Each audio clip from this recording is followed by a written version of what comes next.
In this screencast, you're going to have a look at creating a quiz for your students using Google Forms. From the screen in front of you, you can see that I've just gone to google.co.uk and I'm going to scroll across to the sign in button, which is in the top right hand corner. It should recognise me when I start typing. I've been here before, and I need to put my password in.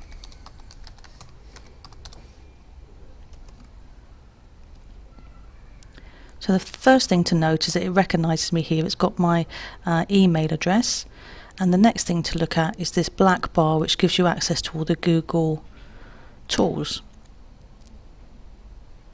So I'm going to go to Google Drive, which is my storage area, and you should see that I've got quite a lot stored in there already. But we want to go to Forms, so we're going to click on Create and then Form. We need to give it a name. Sorry, I'm not being very creative. You should name yours with more purpose. And I'm going to just choose this default setting. And if I scroll down, I can click on OK. So here you're looking at my test. I'm going to take you straight away to the top of the form, because I think this is really important, the form settings. Anytime you're asking for people to log on to view the form, you're creating a barrier. So when you first start using it, I just suggest you take all those ticks off, so that when you send out the form, anyone can access it.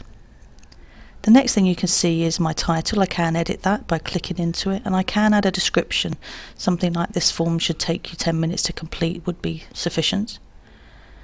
And you have tools along this side, which are the edit, duplicate if you've got similar questions, or delete. Question title is where you write your first question.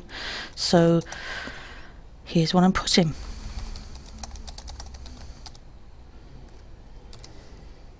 Just be careful to make sure you put your capitals in and punctuate it correctly.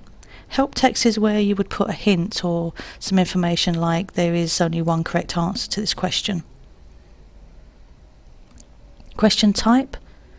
Text is 1 or 2 words. Paragraph text is, as it suggests, 1 or 2 sentences. Multiple choice, where you have a selection of answers and they choose one correct answer. Checkbox is similar, but there's more than one correct answer. Choose from a list is similar to multiple choice. There's only one answer, but it's a drop-down list. Scale is a scale of 1 to 5, 1 to 10. Choose where you rate this. And grid is where you have multiples of the scale. In this case, I'm going to choose text for this one. And I'm going to say it's a required question, which means they have to answer it, they can't skip it. When I've done that, I click Done. That's my first question done. I can now go to Add Item and add a second question.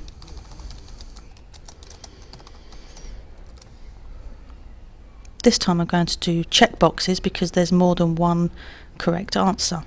And I'll scroll down a little. So option 1 will be red. Option 2, green, which is obviously they're both right, and then blue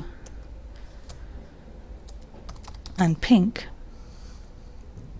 I scroll down a little bit more again. Again, I want it to be a required question, and I click on Done. So just notice I've chosen to start all mine with capitals here. It doesn't matter which you choose, just be consistent.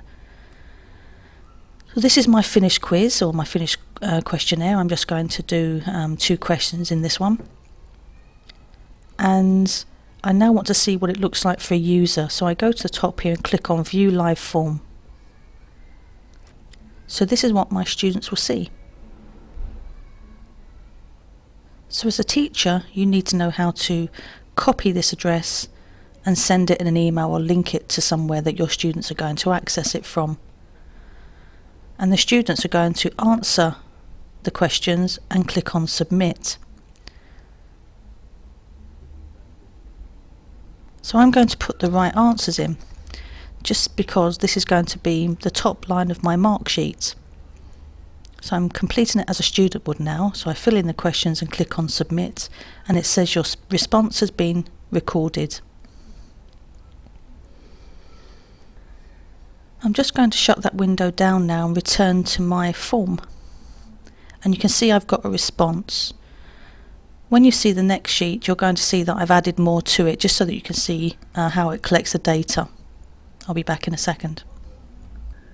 So I just added a few responses. Now we have to tell it where they go.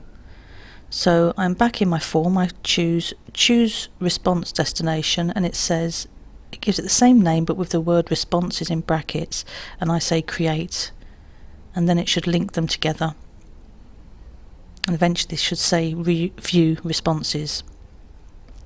So let's go and have a look at what it's done. I'll click on view responses, and you can now see that I answered it first as the teacher, so this top line is my marking guide. I answered the correct answers, so I can quickly see whether my students have submitted the correct answers below.